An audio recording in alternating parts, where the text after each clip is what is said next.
ولا تقولوا لمن يقتل في سبيل الله أموات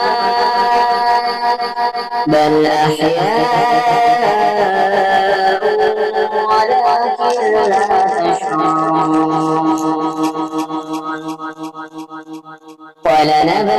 ولنبلونكم بشيء من الخوف والجوع ونقص من الأموال والأنفس والثمرات وبشر الصابرين الذين إذا أصابتهم مصيبة قالوا إنا لله وإنا إليه راجعون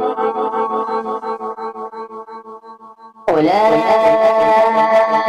عليهم صلوات من ربهم ورحمة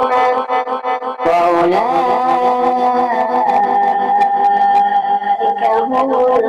المهتدون.